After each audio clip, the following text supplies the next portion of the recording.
Hey y'all, and welcome back to my channel. This video is going to be how I make my beef stew, and I do have a few different ways that I make it, but this is just like the tried and true way that I make it. So if that's something you're interested in, just stay tuned for the rest of the video.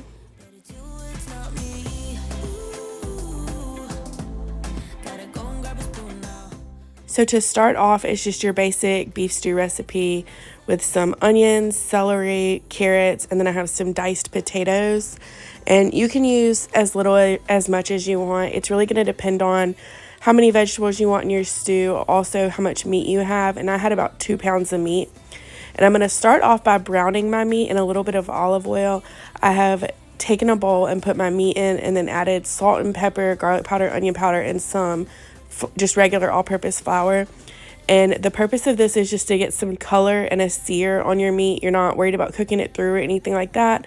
It's just to give it some nice flavor.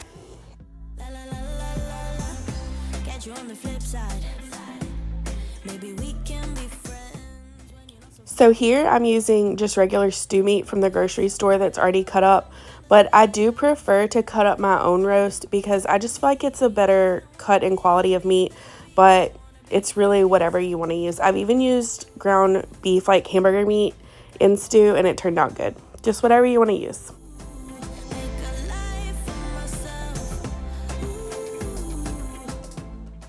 So I'm just going through and browning every single piece of meat and making sure I flip each one of them so every side gets some color.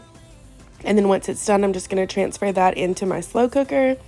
And sometimes I do this in a Dutch oven in the oven. Sometimes I do it in the slow cooker. It just depends on how much effort I want to put into it.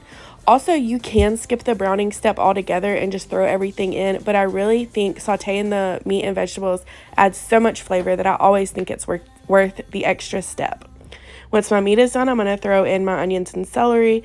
And you can add some more oil or some water or something to deglaze the pan. But you do want to keep all those meat drippings in there, because that's just so much flavor. I'm just going to move these around and saute them on about medium to medium high, just until they're tender and softened and kind of reduced down a little bit. I'm going to go ahead and add my carrots and potatoes to the slow cooker, a few dashes of Worcestershire sauce. I'm also going to add about 2 tablespoons of tomato paste, and then you can really use whatever seasonings you want. I'm using the Kinder's Buttery Steakhouse seasoning, and then I did add a little bit of Italian seasoning just for some herby flavor, but it's totally up to you. Whatever you want to add, you can leave stuff out, you can add extra stuff. It just depends on your taste preference. But I'm going to go ahead and add in my onions and celery, and you can add in garlic too. I normally do. I just completely forgot for some reason.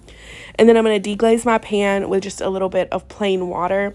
Just put that on the heat and let all the flavor bits come up from the bottom of the pan. And then I'm going to add about 2 tablespoons of beef bouillon. You can skip this and just add beef broth if that's what you want, but I was just using plain water. So I added the beef bouillon to give extra flavor and just make everything taste super delicious. Then I added about 4 cups of water. I just wanted to make sure everything was covered and submerged in the water so it could cook really well. But the amount of beef bouillon you add is going to directly correlate with the amount of water. If you use less water, you'll use less bouillon powder. If you use more water, you'll use more, and vice versa, you know. But then I just let it cook on low all day, and this was so good. It had so much flavor. I love beef stew. It's such a hearty meal. I did make some rice with it. And even my 6-year-old loved it. My husband loved it. Beef stew, like I said, is just one of my favorite comfort meals in the fall. But I really hope you enjoyed this video. Please give it a thumbs up and leave a comment if you like cooking videos like this. And I'll see you in my next video. Thanks. Bye.